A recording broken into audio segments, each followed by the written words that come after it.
જય દ્વારકાધીશ દોસ્તો, આપ સર્વેનું સ્વાગત છે આપની YouTube channel Krishna dairy farm પર। મિત્રો, ઘણા બધા પશુપાલકોનો પ્રશ્ન હોય છે કે એમનું જે પશુ છે, એમની ભેંસ હોય કે ગાય હોય, પાછલા વેતરમાં સારું એવું દૂધ કરતી હોય અને આ વેતરે ઓછું કરતી હોય, અથવા અડણ સંકોચાઈ ગયું હોય, આંચળ થન નાના હોય, તો એ વિયાવા થયું છે ને એનો અડર વિકાસ કઈ રીતે કરવો, એવો ઘણા બધા પશુપાલકોનો પ્રશ્ન હોય છે। તો સૌથી પહેલા આપણે દૂધ વધારવાની, એનો અડણ વધારવાની એ આખી વાત કરીશું। પણ જે મિત્રો આ ચેનલ પર નવા છે એ ચેનલને લાઈક કરી દો, શેર કરી દો અને સબસ્ક્રાઇબ કરી દો, જેથી નવા આવનારા વિડીયોની માહિતી તમારા સુધી પહોંચી રહે। મિત્રો, સૌથી પહેલા શું કરવાનું છે કે તમારું જે પશુ છે જેનું થન અડણ જે છે નાનું છે, અથવા એ ગયા વેતરમાં દૂધ સારું કરતી હતી, આ વેતરમાં ઓછું કરે છે, તો એનું જે પેટના જે કીડા છે એ મારવાની દવા આવે છે, ડીવર્મિંગ કરવાની દવા આવે છે, એ આપવી જરૂરી છે। તો એ આપી દેવી જોઈએ। ડોક્ટરની સલાહ મુજબ એ દવા આપવાથી તમારા પશુના જે પેટમાં જે જીવાણુ હોય છે એનો નાશ થાય છે, જેથી તમે એને ખોળ દો, જે પણ આપો છો એ બહુ સારો એવો એના પર ઇફેક્ટ નાખે છે। પછી બીજું એક કામ એવું કરવાનું છે, ઘણા બધા પશુપાલકો એવું હોય કે 5 લીટર કે 10 લીટરની કેપેસિટી વાળી ભેંસ કે ગાય હોય, અને પછી એમના જોડે 15 લીટરની અપેક્ષા રાખતા હોય, 7-8 5 લીટર દૂધ આપવાની કેપેસિટી વાળી ભેંસ હોય, અને 10 લીટર, 8 લીટર, 9 લીટર કેપેસિટીની એના જોડે અપેક્ષા રાખતા કે આટલું દૂધ કઢાવીએ, તો એ બનતા ભાગી શક્ય નથી। તો તમે જ્યારે પશુ પસંદગી કરો છો ત્યારે સારી નસ્લનું, સારા દૂધ ઉત્પાદનનું, એની માતાનો જે રેકોર્ડ છે એની માહિતી રાખી, એના બુલની રેકોર્ડની માહિતી હોય એવા પશુપાલક કે એવા વેપારી જોડેથી તમે પશુ ખરીદો તો એ તમને નુકસાન નથી પડતું, અને તમારું જે પશુ તમે લાવો છો પરચેસ કરીને એ પણ સારું એવું દૂધ ઉત્પાદન આપે છે। હવે વાત એ રહી કે કોઈ પશુ છે જે વિયાણ પહેલા એના ગયા વેતરમાં સારું એવું દૂધ હતું ને આ વેતરમાં લીટર 2 લીટર દૂધ ઓછું કાઢે છે, તો એને દૂધ પર લાવવા માટે શું કરવું જોઈએ?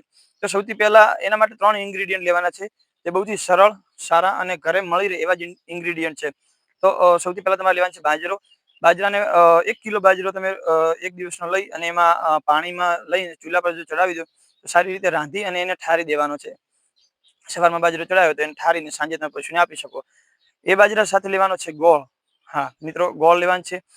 ગોળથી તમારા પશુનું જે છે એની શક્તિ વધે છે, એ દૂધ વધે છે, અને ગોળ ઘણો બધો ફાયદાકારક છે, જેના ઉપર મેં વિડીયો બનાવેલ છે, તમે જઈને જોઈ શકો છો। તો ગોળ એડ કરવાનો છે 50 ગ્રામ જેટલો, 50 થી 100 ગ્રામ જેટલો। અને એક ત્રીજી વસ્તુ તમારે બજારમાંથી લાવવાની છે કેલ્શિયમ। ઘણા પશુમાં એવું બનતું કેલ્શિયમના ઉણપના કારણે પણ દૂધ ઓછું કરતા હોય છે, તો તમે એના બજારમાંથી ઘણા બધા સારી એવી કંપનીના કેલ્શિયમ મળે છે, એ લાવીને તમે એડ કરી શકો છો, જેથી જે તમારા પશુનું દૂધ છે એ પાછું એ પીક પર આવી જશે, અથવા 1-2 લીટરનો ફરક પડી જ જશે આરામથી। તો આને રેગ્યુલર તમારા પશુને આપવાથી તમારો જે દૂધનો કપાત થયો છે એ શરૂ થઈ જશે। હવે થંબનેલમાં તમે જોયું કે રોટલી આપવાથી થોડી અડણ વધે, અડણ રોટલી આપવાથી નહીં વધતું, પણ બજારમાં સારી એવી એક દવા મળે છે વિટામિન H, જે તમને હું સ્ક્રીન પર બતાવવાનો પ્રયત્ન કરીશ। વિટામિન H તમે તમારા પશુને આપી શકો છો, પણ રોટલી ભેગું આપવાનું કારણ એ છે કે ઘણા બધા પશુપાલકો એક ભૂલ કરતા હોય કે વિટામિન H લાવે એટલે એને ખોળમાં આપી દે છે।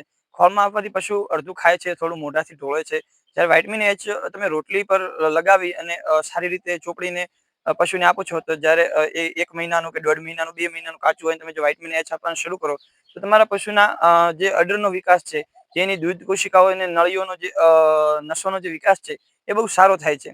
તો તમે વિટામિન H આપી અને તમારા પશુના જે અડરનો જે છે એ વિકાસ સારો એવો કરી શકો છો। અને જો આ વિડીયો તમને સારો લાગ્યો હોય, બહુ પસંદ આવ્યો હોય, તો આપણી ચેનલને લાઈક કરો, શેર કરો, સબસ્ક્રાઇબ કરો। ધન્યવાદ।